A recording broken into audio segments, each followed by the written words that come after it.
I am the most precious legitimate princess of the current dynasty. Yet, I am pinned firmly to the soft couch by the shadow guard I raised, kissed so deeply that even my breathing has lost its rhythm. The commotion inside the hall is deafening, and the maid standing outside the door doesn't even dare to breathe heavily, thoughtfully closing the palace doors for us. Everyone in the capital knows that since I was a child, there is nothing I wanted that I couldn't get. Until the spring of this year, when the newly crowned top scholar, Ruyu, paraded through the streets on horseback. That day, the long street was crowded, and he rode his horse clad in red robes, drawing the gaze of everyone in the capital. I also announced on the spot in the crowd, "This princess must have him." Behind me, the shadow guard 13 did not move a muscle, but his aura grew 3 degrees colder. When I returned to the palace, the first thing I did was summon 13 before me. Go. Investigate all of Ruyu's preferences thoroughly for this princess. 13 knelt on one knee, his voice completely devoid of emotion. Yes. His face was hidden beneath a dark iron mask, revealing only a pair of calm eyes. I was used to it. He had followed me for 5 years, always looking like this. The next day, 13 handed the investigation results to me. I was absolutely furious and slapped the paper down on the table. Just this, 13 kept his head bowed, his voice remaining steady. Scholar Yan lives a secluded life, and few outsiders can get close to him. Suppressing my anger, I decided to take matters into my own hands. Ruyu preferred vegetarian food, so I ordered the imperial kitchen to make a few delicate vegetarian dishes and had Shisan deliver them. Tell him it is a treat from this princess. 13 took the order and left. An hour later, he returned. The food box was completely untouched. Scholar Yan said that a gentleman does not accept handouts. I threw my cup in anger. How ungrateful.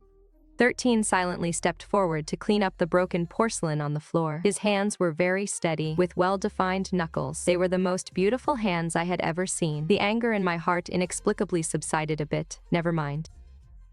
He loves reading ancient texts, so I will send him a rare, sole-surviving copy. I rummaged through my private treasury for a long time and found a rare, sole-surviving manuscript by a master of the previous dynasty. This was something I had begged my imperial father for a very long time. Before finally obtaining it, I wrapped it with my own hands and handed it to 13. This time, deliver it to him personally. 13 took it in silence. This time, he was gone for a long time before returning. Was it delivered? It was delivered. However, when I was outside the top scholar's residence on my way back, I heard that top scholar Yan had gifted the book to the Imperial Academy. I paced around the hall in anger, with Shizan following right behind me. I stopped, feeling frustrated. "Can't you say something nice to comfort me?" He was taken aback. He froze, seemingly in deep thought. Your Highness need not trouble yourself over irrelevant people. This was the first time he had spoken such a long sentence. I won't listen to that.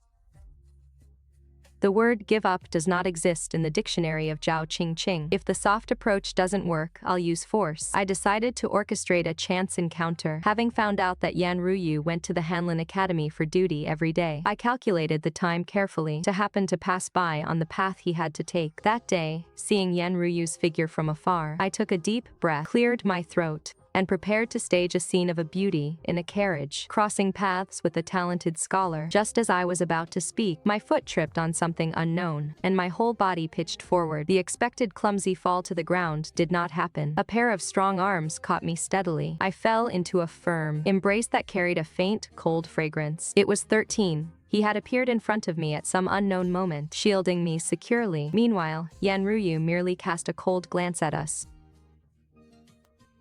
without even pausing his steps, and walked straight past us. Furious, I pushed 13 away. "Who asked you to meddle? Do you have any idea that you ruined my plans?" 13 stumbled back from my push. He lowered his head and knelt down. Looking at him, the nameless anger inside me burned even hotter. "You did that on purpose." He remained silent, which only made me angrier. I stepped around to face him, wanting to see the expression beneath his mask, but he kept his head bowed the entire time. "Look up." He still didn't move. In my irritation, I reached out to tear off his mask. Just a split second before my fingertips touched the edge of the mask, he grabbed my wrist. Your Highness, please do not. I froze. This was the first time he had ever disobeyed my order. After that incident, 13 and I were in a cold war for 3 days. Or rather, I was unilaterally ignoring him. During the day, he followed me wherever I went. At night, I couldn't sleep peacefully. I woke up screaming from a nightmare, and the first one to push the door open wasn't a maid, but him. He silently held out a cup of water to me.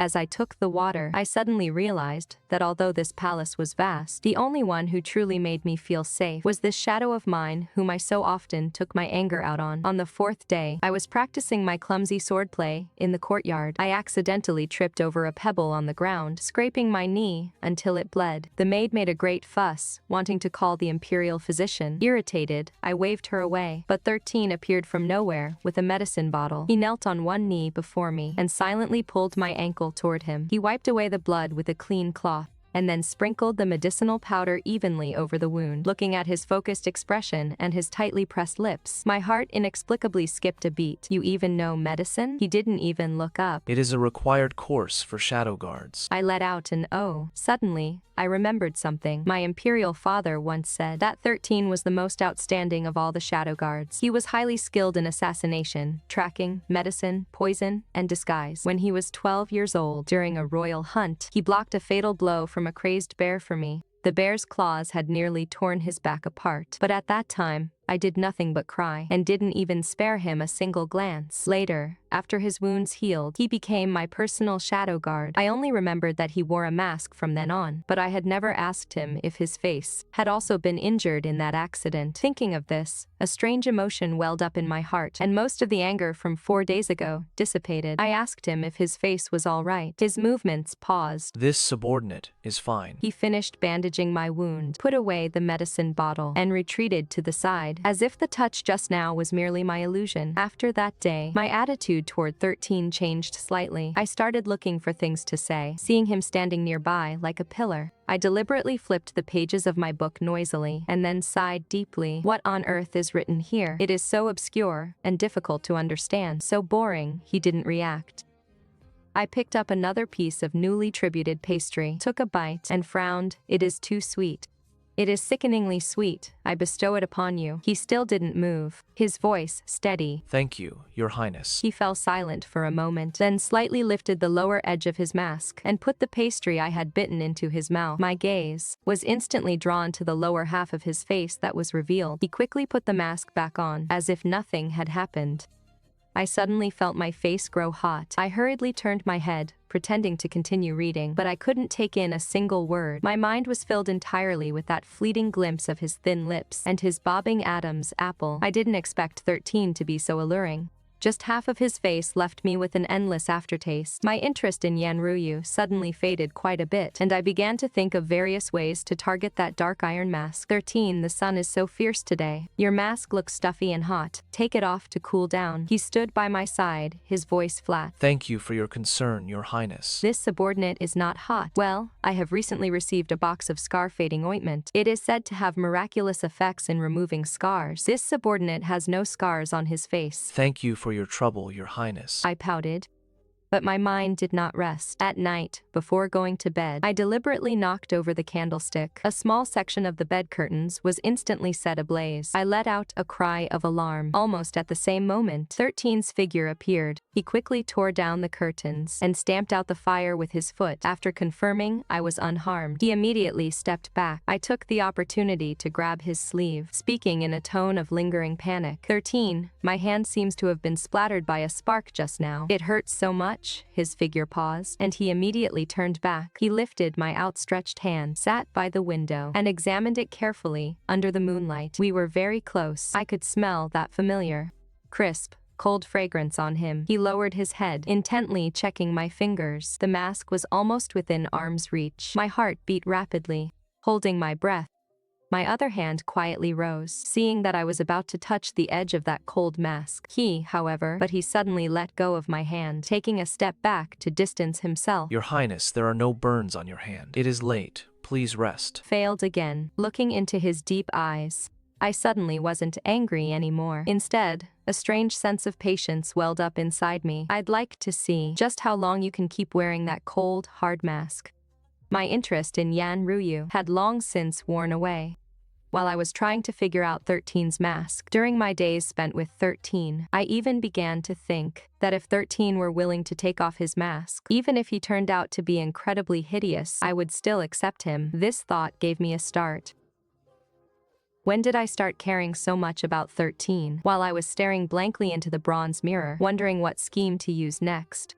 A palace servant came to report the empress was hosting a banquet at Ningxiang Pavilion in the imperial garden, inviting the princesses and princes of all the palaces to attend. As the princess royal, I was naturally on the guest list. I had no interest in going, but I couldn't refuse when the senior maid from my mother's side came to invite me in person. I had no choice but to change into a bright pink palace gown and order 13 to accompany me. 13 still stood half a step behind me, his dark iron mask covering half his face. His dark fitted guard uniform made his posture look even taller and straighter. Only his fingers, hanging at his side, were slightly curled. In the imperial garden, the sweet osmanthus was in full bloom, its golden blossoms covering the branches. Many people were already seated in Ningxiang Pavilion. The sound of music echoed through the rafters, and the scent of wine mixed with the fragrance of flowers drifted throughout the courtyard. I found an inconspicuous spot to sit down, and 13 stood in the shadow of a pavilion pillar, like a silent stone statue. Yet his gaze remained fixed on me, never wavering for a moment. Before long, Ruyu arrived as well. As the newly crowned top scholar of the imperial examinations, he was specially permitted by imperial father to attend the palace banquet. Dressed in snow-white robes, he stood outside the pavilion, drawing frequent glances from many noble ladies. He spotted me immediately. A gentle smile played on his lips. As he started walking toward me, I gave him a faint nod, not bothering to engage with him. My fingertips idly stirred the sweet osmanthus wine in my cup. To the onlookers, however, this made it seem as though I still cared for Ruyu and was merely playing hard to get. Princess Huiyang, sitting beside me, suddenly let out a soft chuckle. Sister Yang is so fortunate for a man as elegant as the top scholar to be so devoted to you. It truly makes everyone else envious. No sooner had she spoken than several noble ladies nearby chimed in, their voices dripping with mockery and sarcasm. Isn't that the truth? I heard that for the top scholar's sake, Princess Yang sent him delicacies and gifted him rare books. But alas, her warm advances were met with cold indifference. Another noble lady covered her mouth and laughed. As a princess of royal blood, chasing after a scholar from a humble background, if word gets out, I'm afraid it will damage the imperial family's dignity. The music in the pavilion gradually died down. Every eye was fixed on me. Some with pity, others with malicious delight. Ruyu stood to the side, looking rather embarrassed. He opened his mouth, but in the end, he didn't say a single word to defend me. Instead, he instinctively took half a step back, as if trying to distance himself from me. I sneered in my heart.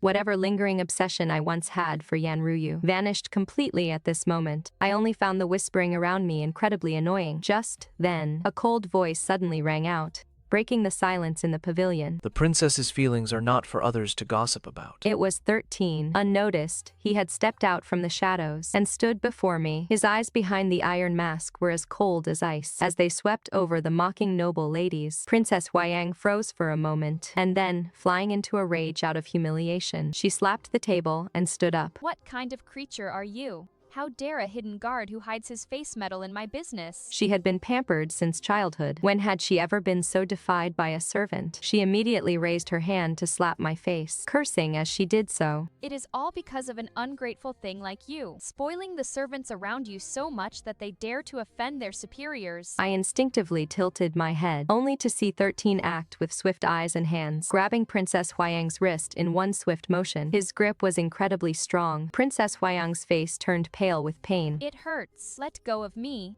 Have you lost your mind? Yet 13 showed no intention of letting go.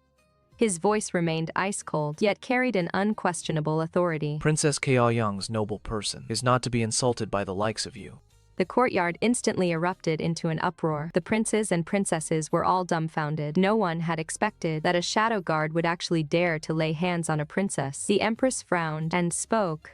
Insolent. Release Princess Huiyang at once. Only then did 13 slowly release his grip on Princess Huiyang's wrist. A clear red mark had already been left.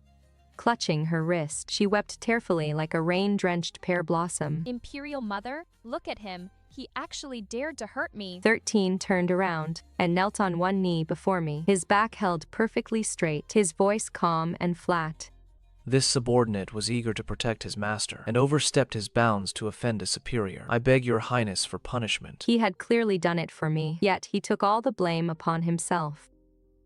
Looking at his kneeling figure on the ground, my heart felt as if it were being tugged by something, both aching and warm. Seeing that I remained silent for a long time, the empress darkened her face and said, Yang, Your shadow guard has no respect for status. If he is not severely punished today, he will surely become completely lawless in the future. I raised my hand to help Shizan up and looked coldly at the Empress. Imperial Mother, Shizan is not to blame for this. It was Sister Huayang who insulted me first, and she was also the one who made the first move. Shizan was merely protecting his master. What wrong did he commit? As the firstborn princess of the official wife, even though Imperial Mother was the Empress, she did not dare to criticize me too harshly. For a moment she was choked by my words and could not speak. Just then, Imperial Father walked over from outside the pavilion. Seeing the scene inside the pavilion, he frowned and asked, What is going on here? Huayang immediately went forward in tears to lodge a complaint, adding oil to the fire as she described the incident, painting Shizan as a wicked servant who defied the law and herself as an innocent victim. Imperial Father glanced at Shizan, then looked at me again, his gaze lingering on Shizan for a moment. Enough. It is just a minor matter. Why make such a fuss? Shizan acted out of eagerness to protect his master, which is understandable. A 3-month salary deduction was Imperial Father's punishment. While it seemed like a punishment for Shizan, it was actually protecting him. After all, Shizan had injured a princess. According to the law, he should have been severely punished. Now, it was merely a 3-month salary deduction, which was indeed a light sentence. Princess Huayang was unwilling to let it go, but she did not dare to defy Imperial Father's decree. She could only glare fiercely at 13 and me, and sit back down in her seat in resentment. The atmosphere at the banquet could never return to how it was at first. The way everyone looked at me held a bit more wariness, while the way they looked at Shizan held a bit more scrutiny and fear. Ruyu did not dare to approach me again, only standing far off to the side. With a complex expression, I lost all interest in attending the banquet, so I stood up and said to Imperial Father, Imperial Father, your daughter feels unwell. I would like to return to my palace first. Granted. Let 13 escort you back. I turned and walked out of Ningxiang Pavilion. 13 followed silently behind me, still keeping a distance of half a step. The stone path of the Imperial Garden was covered with fallen sweet osmanthus flowers, rustling under our feet. We walked in silence all the way, with only the sound of our footsteps echoing in the air. Upon returning to Jiaoyang Palace, I dismissed all the palace servants. Only 13 and I remained in the hall. He remained on one knee, lowering his head and saying, This subordinate was foolish and implicated your highness. Please punish me, your highness. Looking at his kneeling figure on the floor, an inexplicable anger welled up in my heart. But I was not angry with him. Rather, I was angry at him for always being like this, taking all the blame upon himself. And swallowing all the bitterness in silence, I stepped forward, grabbed his collar, and forced him to look up. The eyes behind the dark iron mask remained calm, yet they hid a trace of barely perceptible anxiety. Are you stupid? Huayang is a princess. How dare you lay a hand on her? Weren't you afraid Father would truly punish you severely? Weren't you afraid of losing your life?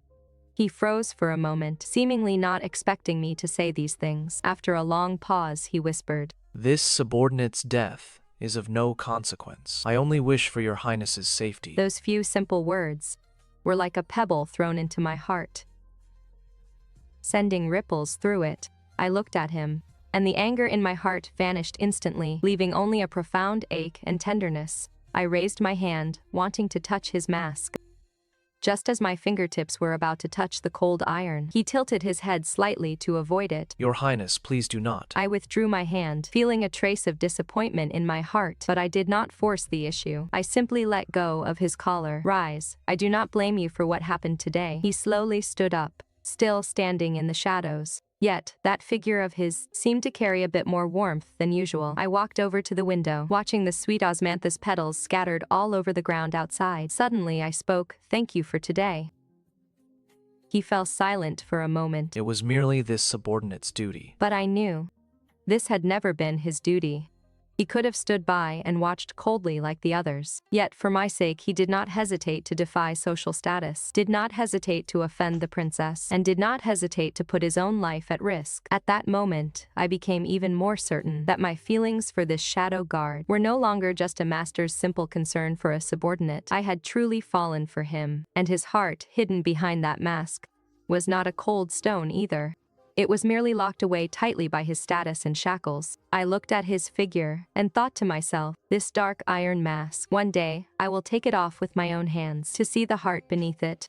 and just how much deep affection for me is hidden inside. To my surprise, Ruyu invited me to stroll through Yujin Garden with him in 3 days, on the Qixi festival. Ruyu was taking the initiative to approach me. Had this been a month ago, I would have been jumping for joy. But now, my heart remained completely undisturbed. Subconsciously, I glanced at the figure beside me and deliberately waved the invitation. 13. Do you think I should go?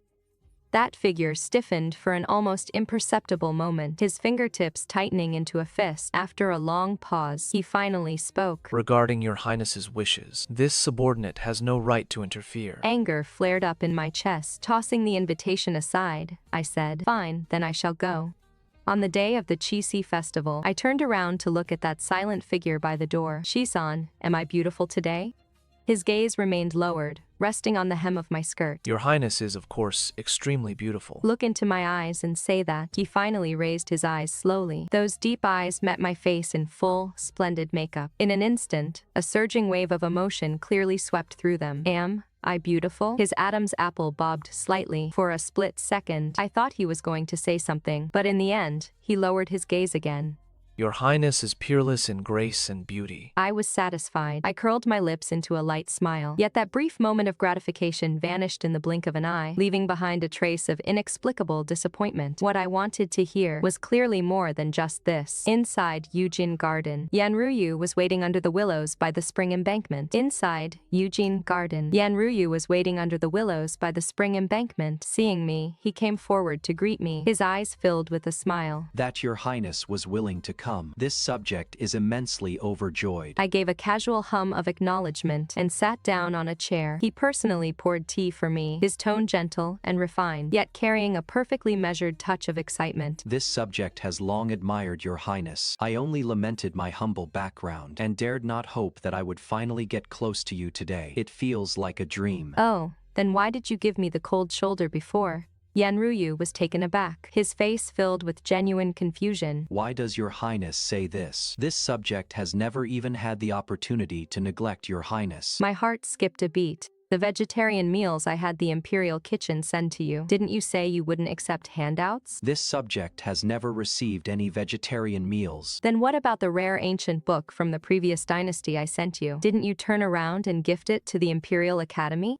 Your highness actually bestowed such a generous gift upon me. This subject has never heard of such a thing. If I had received your highness's gifted books, I would have studied them day and night and cherished them as family heirlooms. How would I dare give them to someone else? I whipped my head around, casting a sharp gaze not far away, at the figure beneath the willow tree. 13. He lied to me. I felt a sudden chill rush from the soles of my feet to the top of my head, and anger flared up in my chest, no longer in the mood to deal with Ruyu. I stood up abruptly. I am tired.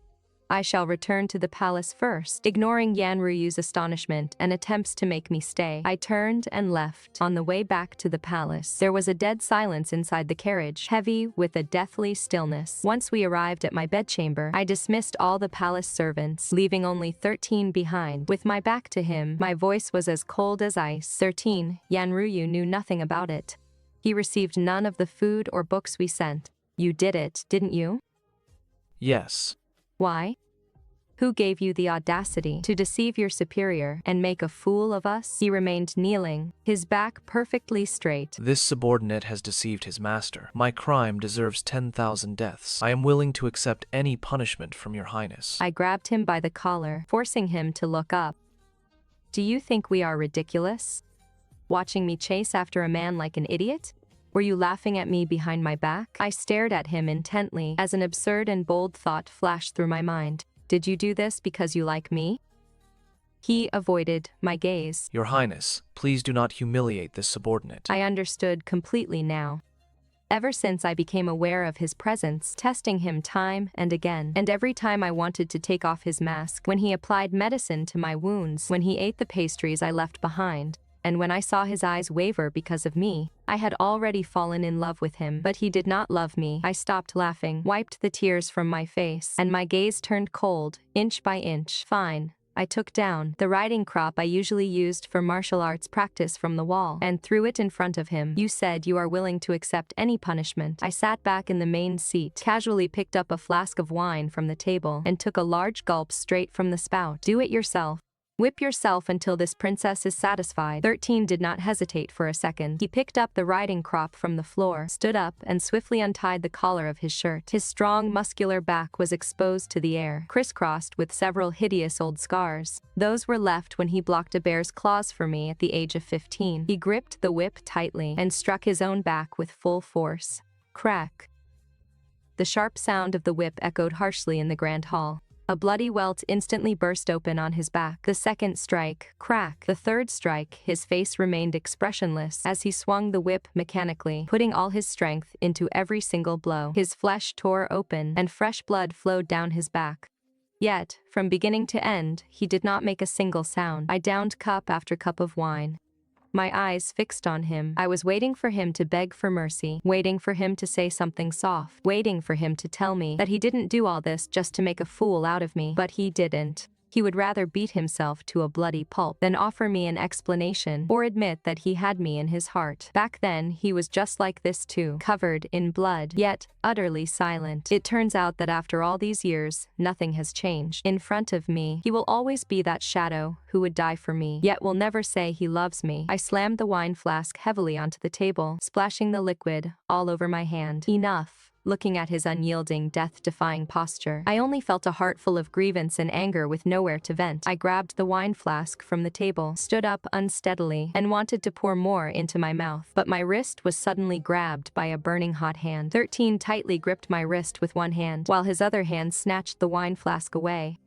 Your Highness, you cannot drink anymore. I looked at him with drunken, blurry eyes. You're controlling me. What right do you have to control me? Aren't you my shadow guard? Since when does a shadow guard dare to interfere in their master's business? I reached out with my other hand and touched his cold, dark iron mask. You don't even dare to let me see your face. What qualification do you have to control me? 13, tell me, who on earth are you? Why won't you look at me? Is it because I'm not good enough? Is it because I'm too willful? Is that why you'd rather be punished than admit that you care about me? My tears fell in large drops onto the back of his hand. His grip on my wrist instantly loosened. Taking the opportunity, I cupped his face with both hands, using all my strength to tear off that obstructive mask. He grabbed my hands, his voice filled with panic. Your Highness, you mustn't. I must see you. Let me see you. Let me see, beneath this mask, just what kind of heart is hidden there. Is it a heart of stone, or is there simply no heart at all? The surrounding air seemed to freeze at this moment.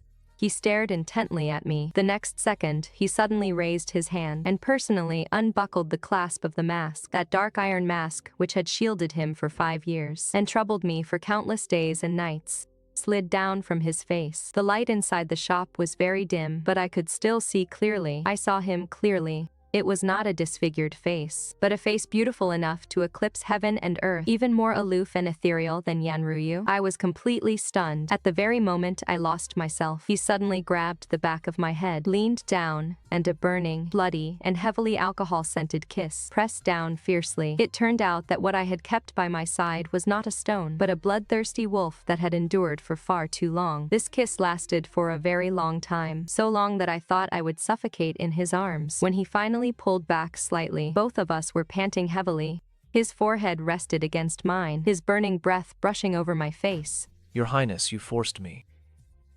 My head was spinning, and my heart was beating so fast, it felt like it would leap out of my throat. As if possessed, I stuck out the tip of my tongue and gently licked my own lips. The fire in his eyes burned even brighter. I wrapped my arms around his neck and tilted my head up to kiss him of my own accord. Shisan kissed me again. He kissed me fiercely once more, even more violently than before, and even more urgently. He picked me up, and in a few steps reached the bed in the inner chamber, throwing me onto the soft brocade quilt. As the world spun, his figure had already leaned over, pinning me firmly beneath him. The sound of tearing clothes echoed in the silent chamber. When I woke up, my head felt like it was about to split open. What met my eyes were the familiar bed curtains, the elegant scent of agarwood ashes, the soft cloud-patterned brocade quilt. Everything was exactly as it was before I slept. I propped myself up and found my clothes completely intact, as if last night's thrilling, soul-stirring entanglement was just a wild, wet dream. In an instant, there flashed through my mind Shisan's incomparably handsome face after he took off his mask. With a loud bang, the blood rushed straight to my head. I threw off the blanket, and ignoring my headache, ran outside barefoot. 13, get your ass out here. The maids outside the palace were so terrified by my furious state that they knelt on the ground. Where is 13? Where is he? Replying to your highness, Master 13, has been waiting outside the hall since before dawn. Sure enough, that familiar figure was standing under the corridor. His back was perfectly straight, and that eyesore of a black iron mask was back on his face. It was as if the man who took off his mask last night and showed me his vulnerability and madness had never existed. What is the meaning of this? He lowered his eyes and knelt on the ground. Your Highness is awake. This subordinate has ordered the Imperial kitchen to prepare hangover soup. Hangover soup? I think the one who needs it most is you. 13, you've grown quite capable, haven't you? Daring to force yourself on me, and then turning a cold shoulder once it is over. Please appease your anger, Your Highness. Last night, Your Highness was intoxicated and had a nightmare. It was this subordinate's failure to protect you that startled Your Highness. Say that again. Your Highness was intoxicated last night and mistook this subordinate for someone else, showing much intimacy. But this subordinate kept his place in mind and did not overstep in the slightest. Your Highness possesses a body of noble worth. This subordinate would not dare to desecrate it. I was trembling all over with rage, pointing at him, unable to utter a single word.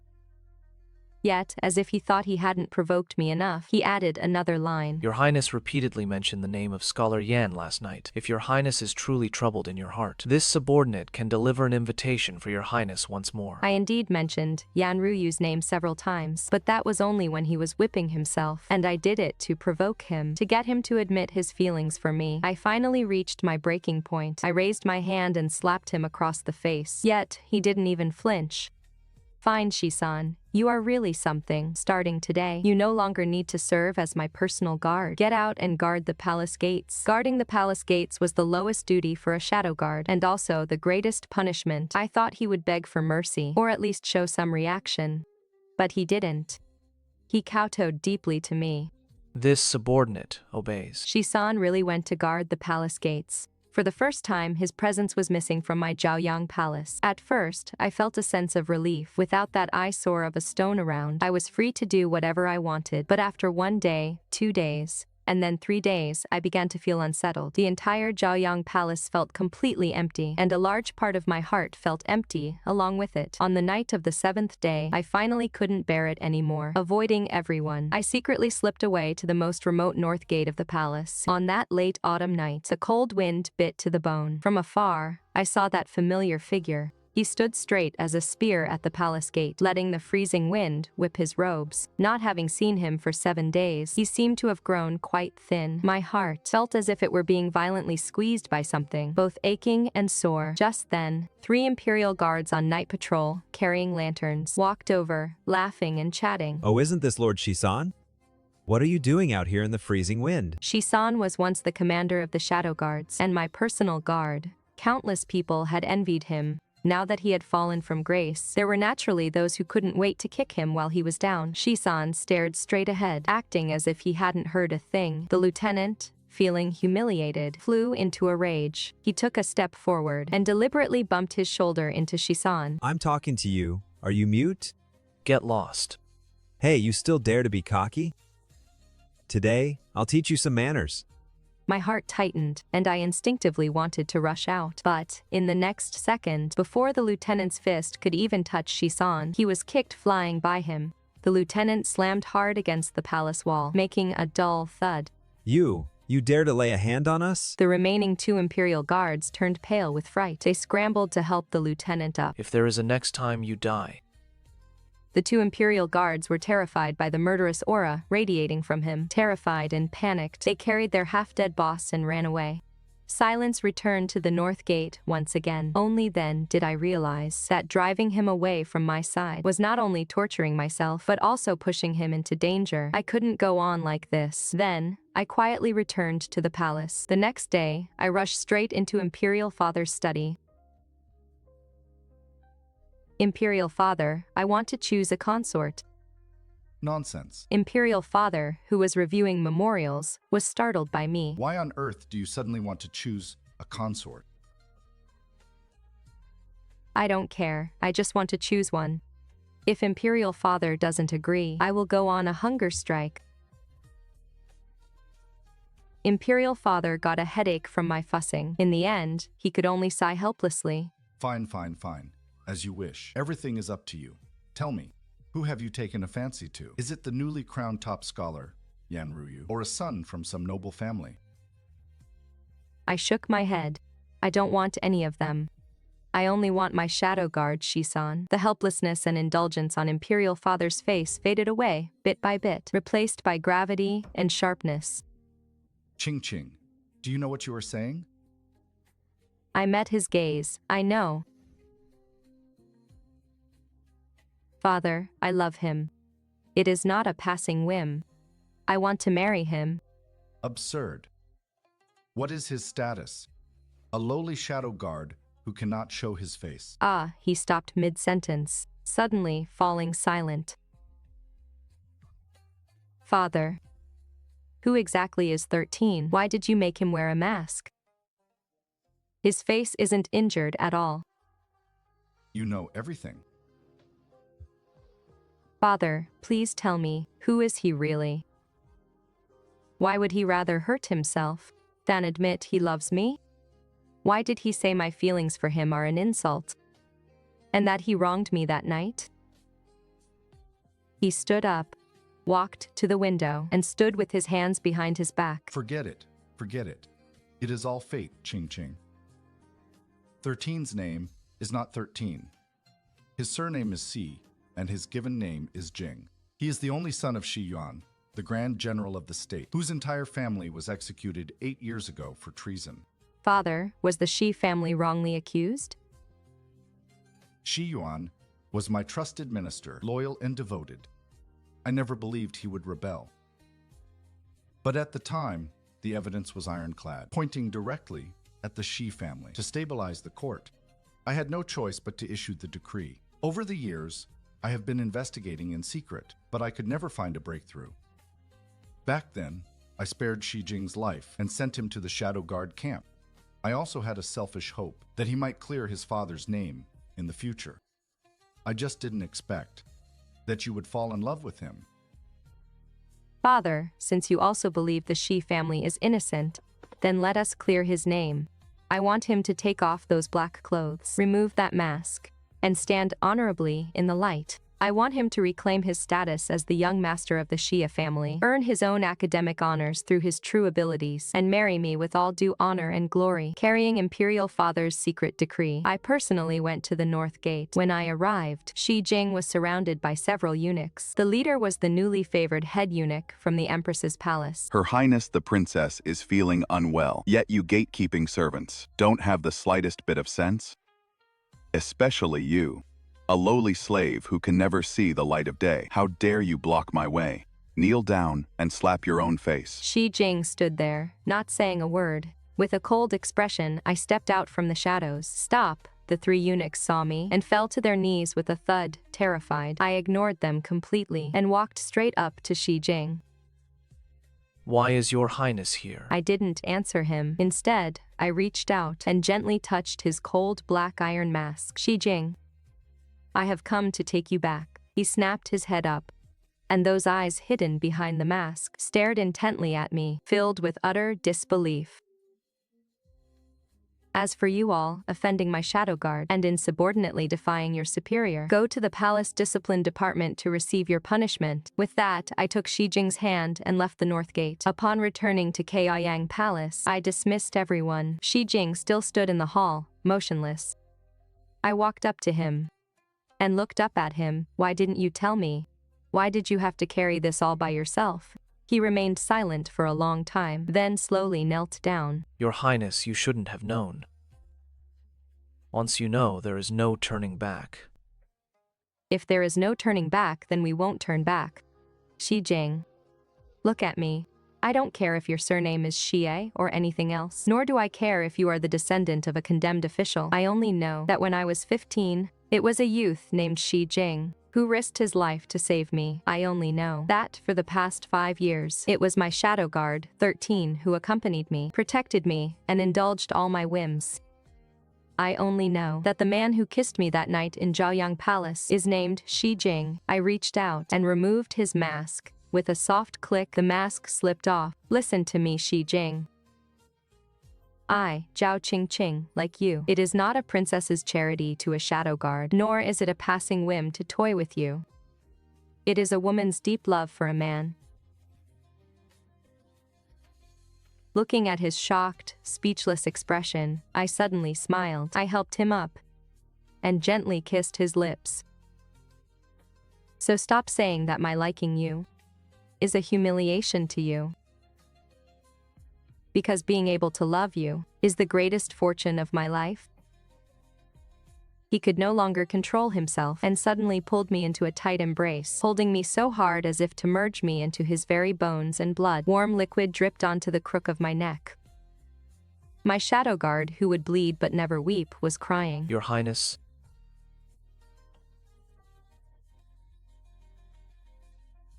Your Highness. After that day, Shi Jing never wore the mask again. He moved back into Zhaoyang Palace, but no longer as my shadow guard. Instead, he lived in the side hall. Imperial Father gave him an identity, allowing him, under the guise of my distant cousin, to temporarily stay by my side. In truth, it was to make it easier for us to investigate the old case of the Xie family together. We began to spend all day together, combing through mountains of files. He was incredibly knowledgeable and possessed an amazing memory. Many seemingly unrelated details, once pointed out by him, instantly connected together. Only then did I realize that my shadow guard, who I thought only knew how to fight and kill, actually possessed the talent to govern the world. It was just that before, he had hidden all his brilliance beneath that mask. Without the shackles of his identity, he became a completely different person, though he was still a man of few words. Much of the gloom between his brows had dissipated. Occasionally, when he watched me fooling around, a very faint smile would play at the corner of his mouth. Our interaction also entered a brand new phase. He would teach me how to play chess. When I cheated and took back my moves, he would only look at me with helpless indulgence and then let me have my way. He would practice swordplay with me, breaking down every move and stance with absolute clarity. When I got tired, he would immediately hand me water and a towel. At night, we would read the case files together under the lamp. When I was so sleepy that my head kept nodding, he would gently pick me up, carry me back to my bedchamber, tuck me in, and then quietly watch over me by the bedside until dawn. He still took care of me in every possible way, but it was no longer out of humble obedience, but rather an equal protective care filled with respect and love. Qingqing, I liked him this way.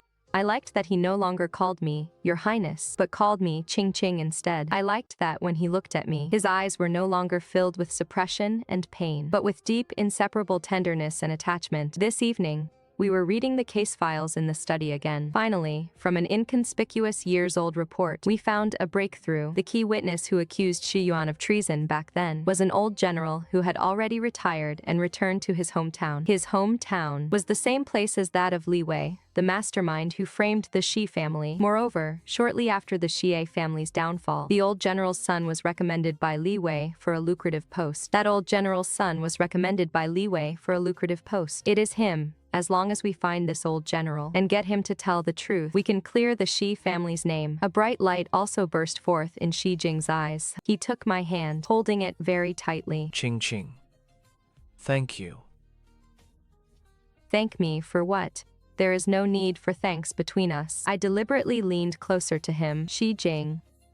You're so good at investigating cases. Have you wanted to take the imperial exams for a long time? Hearing this, he was a bit shy. Yes, then why did you never say so? My status made me unworthy. Nonsense again. Once your family's name is cleared, go and take the military exam to become the top martial scholar. All right. Once you become the top martial scholar, you can become a great general. And once you're a great general, you can marry the princess. As soon as the words fell, he leaned in and kissed me. This kiss was no longer a tempest like that night, but gentle and lingering. Qingqing, wait for me. Wait for me to stand before you openly and honorably, with a grand bridal sedan, and marry you in magnificent style. Finding that retired veteran went more smoothly than we had imagined. Finding that retired veteran went more smoothly than we had imagined. With father's secret assistance, Shi Jing led a group of men and quickly found him in Chancellor Li's hometown. At first, the veteran was stubborn and refused to admit anything, but when he saw Shi Jing's face, which was 70% similar to General Shi Yuan's, he broke down on the spot. He knelt on the ground, tears streaming down his face, and recounted how he had been coerced and bribed by Li Wei back then, and how they had forged evidence to frame the Shi family. He confessed everything, with both witnesses and physical evidence present. Li Wei's crimes were brought to light. Father was absolutely furious and ordered a thorough investigation. The Chancellor's faction, which had dominated the court for years, collapsed instantly. The injustice against the Shi family was finally cleared. The emperor issued an imperial decree to restore the glory of the Shi family's mansion of the Grand General of the state, and posthumously honored Shi Yuan as Duke of Loyalty and Valor. As the sole descendant of the Shi family, Shi Jing inherited the title. On the day the imperial decree spread throughout the capital, I watched the young man I loved at the general's mansion take off his black clothes and put on the brocade robe of a marquis. The next day, he stood in front of the former general's mansion. The sunlight fell upon him, shaping his silhouette as upright and tall as a pine tree. He became the youngest marquis of the Dasheng dynasty. 3 months later, Shi Jing did not disappoint. He outperformed everyone in the military imperial examinations and won first place, becoming the Dasheng dynasty's youngest and most handsome military champion in a century. On the day of his celebratory parade, the streets were completely packed. Along the long street, he wore a red robe, riding a white horse with a golden saddle, full of high spirits, captivating the entire capital. I stood on a high balcony, looking down at him. He rode through the crowded streets and stopped below my balcony. Your subject, Shi Jing, the military champion of Dasheng, requests permission to marry Princess Kaoyang, Zhao Qingqing. I wish to offer the rest of my life as a betrothal gift, to protect your highness and keep you worry-free forever. Year after year, forever together. Later, along the miles of streets paved with red silk, he wore a red robe and came to welcome me on horseback, witnessed by a hall full of guests. We bowed to heaven and earth. Inside the bridal chamber, the red candles burned brightly. Shi Jing held me close, his chin gently rubbing against my shoulder. My wife for this day. I have waited 5 years. 5 years is not long. For the rest of our lives, you still have decades to slowly repay your debt to me. He let out a low chuckle. He picked me up in his arms and walked toward the bed covered in brocade quilts. Very well. Your husband shall certainly do his utmost. After my marriage to Shi Jing, our days passed very peacefully. He was now the youngest marquis of the great Shang dynasty, and with me constantly by his side, it seemed to outsiders that his life was as perfect as could be. But only I knew that in the dead of night he would often wake up startled from his dreams. On the 1st and 15th of every lunar month, he would always stand alone in a corner of the courtyard, staring silently in the direction of the Shi family ancestral graves for a long time. That morning, I looked at Shi Jing in the mirror as he styled my hair, a subtle, barely perceptible heaviness lingering between his brows. Yesterday was the 8th anniversary of the massacre of the entire Shi family. Shi Jing had not slept all night, having gone alone to the Shi family ancestral graves on the outskirts of the city, only returning just before dawn. I did not ask too many questions, but simply reached out to gently caress the space between his brows. Since we have nothing to do today, shall we visit the Shi family ancestral graves again? What do you say? Shi Jing's movements paused, his grip on the jade hairpin tightening slightly. He said to me, Qingqing, that place is far too desolate and cold. I would hate to put you through that. I gently kissed the corner of his lips. Silly. Your family is my family. They protected you for a lifetime. Accompanying you to pay our respects is no hardship at all. Thank you, Qingqing. It is so good to have you. The next day, carrying carefully prepared offerings, we quietly slipped out of the marquise's manor and headed to the Shi family ancestral graves on the outskirts of the city. The Shi family ancestral graves lay in a secluded mountain valley, surrounded by towering ancient trees and overgrown with weeds, clearly showing years of neglect. 8 years ago, the entire Shi family was executed, leaving no bodies behind. The emperor had secretly sent people to gather the ashes of Shi Yuan, his wife, and the Shi clan members to bury them here, planting a row of pine trees in front of the graves as a marker. Shi Jing knelt before the graves and slowly kowtowed. Father, mother, clansmen. Your son has come to see you. I have been unfilial. allowing you to suffer injustice for 8 years, allowing the Shi family to bear the infamy of treason, and leaving you unable to rest in peace in the afterlife. But please do not worry. The injustice has now been cleared. Li Wei, who framed the Shi family, has been severely punished. The emperor has also restored the Shi family's honor, posthumously naming father the Duke of Loyalty and Valor. I have also inherited the title. You may rest in peace now. I knelt beside him and gently held his cold hand. Shi Jing, if General Shi and his lady know of this in the afterlife, they will surely be proud of you. They won't blame you. They will only ache for the suffering you've endured all these years, and only wish for your peace and happiness in the future, and that you live a good life. Before leaving, I bowed deeply to the Shi family ancestral graves. I am Zhao Qingqing, the wife of Shi Jing. I will stay by Shi Jing's side, live a good life with him, and guard the honor of the Shi family well. I will never let him suffer the slightest grievance again. Qing. I'm here, let's go home. After returning to the Marquise's manor, Shi Jing rested for a moment before getting up to attend to official business. I sat in the courtyard, thinking of how Shi Jing looked today, feeling a lingering ache in my heart. Perhaps finding his father's former subordinates and having them talk with Shi Jing, sharing stories of General Shi Yuan's deeds back then, could ease some of the knots in Shi Jing's heart. With this thought, I immediately got up and went to the palace to seek an audience with my father. Father, your daughter has an urgent request. Upon learning of my intention, father was deeply pleased. He immediately issued an order to compile a list of the Xia family's former subordinates, send people to search for them, recall them to the capital, clear them of any false charges, and reappoint them to official posts based on their talents. Qing, you are very thoughtful. Shi Jing has suffered too much all these years. With you by his side, we can finally rest easy. As for finding the former members of the Shi family army, we will personally oversee the matter. You need not worry. 3 days later, the emperor sent word that several former members of the Shi family army had been found. I was overjoyed to hear the news and told Shi Jing about it that very night. Among them is General Shi Yuan's former lieutenant, named Qin Lai. Back then, because he refused to align with Li Wei, he was exiled to the border. Now he has been recalled to the capital. He will come to the Marquise's manor to visit you tomorrow. When Shi Jing heard this, a flash of disbelief crossed his eyes. Qing, is this true? Lieutenant Qin is still alive, and the other former officers have been found too? It is true.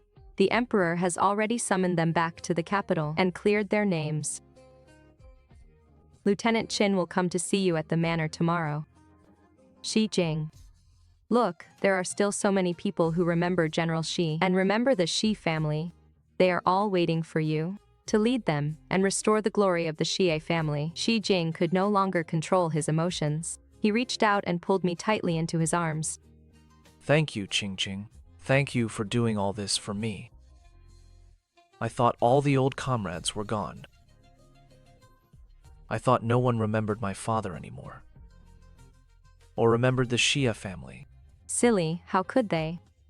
General Shi was loyal, brave, and patriotic. He lived for the country and its people, and was deeply loved by his soldiers. They have kept his kindness in their hearts.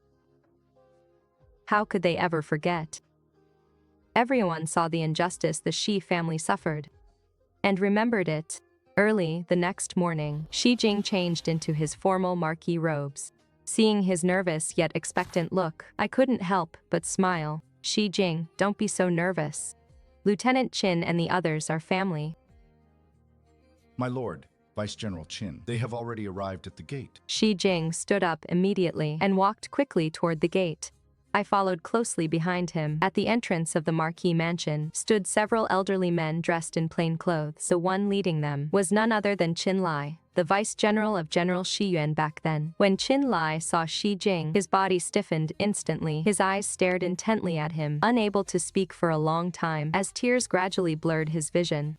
Your subordinate, Qin Lai, pays respects to the young general. Your subordinate, Qin Lai, pays respects to the young general. Your subordinate was incompetent and failed to protect the general, failed to protect the Shi family, causing the young general to suffer for 8 years. Your subordinate deserves 10,000 deaths. The several former subordinates behind him also knelt down one after another, kowtowing to Shi Jing, with tears streaming down their faces. Shi Jing stepped forward to help Qin Lai up.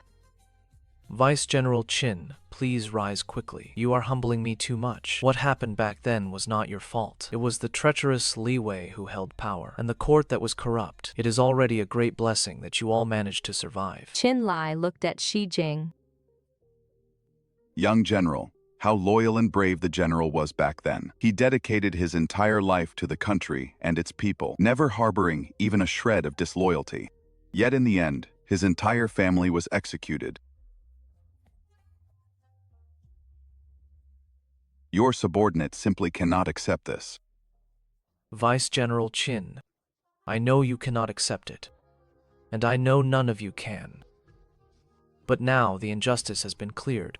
Li Wei has been severely punished, and the Emperor has restored the honor of the Shi family, posthumously naming my father the Duke of Loyalty and Valor. I have also inherited the title. From now on, I will carry on my father's legacy, remain loyal to the Emperor and the country, protect this great realm of Dashun, and protect all of you, and protect this great land of Dashung, and protect everyone.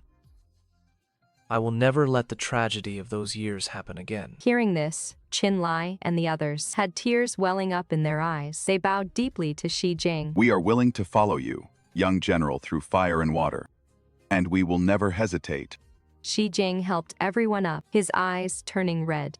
With all of you here, my heart is much more at ease. Come, let's go back to the manor and talk. I have so many things to ask you all, and I want to hear about my father's deeds back then. Everyone chatted for the entire afternoon, from the past events on the battlefield to the current situation in the imperial court, from the vindication of the Xie family's grievances to their hopes for the future. After seeing Qin Lai and the others off, Shi Jing took my hand and led me into the courtyard. The sun was setting in the west, casting a golden afterglow over us. Shi Jing turned around, gently but tightly holding me in his arms, his chin lightly resting against my shoulder. Thank you. If it weren't for you, I might never have been able to untie the knot in my heart in this lifetime, or let go of the past.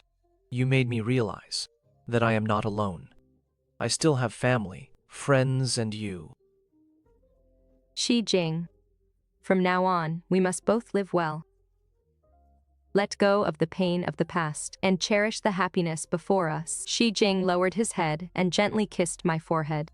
All right, from now on, I will always accompany you and protect you. A few days later, Qin Lai and other former subordinates of the Xie family were given important roles by the emperor. They returned to the imperial court to assist Shi Jing in reorganizing military affairs and safeguarding the peace of the great land of Dashung. On this day, the Marquise's manor received a congratulatory gift. It was sent by Yan Ruyu. The Yan Ruyu of today was no longer the aloof and ethereal top scholar of the imperial examinations from back then. He married a gentle and virtuous woman from an influential family. The couple lived in harmony, had both a son and a daughter, and he also made quite an impact in the imperial court, winning the deep appreciation of the emperor. Upon learning that Shi Jing and I were living happily after our marriage, he specially sent a congratulatory gift to express his blessings. Shi Jing looked at the congratulatory gift, smiled, and said to me, I didn't expect Lord Yan would actually still remember us. Lord Yan was never a narrow-minded person to begin with. My obsession with him back then was merely a passing whim, and he must have let it go long ago.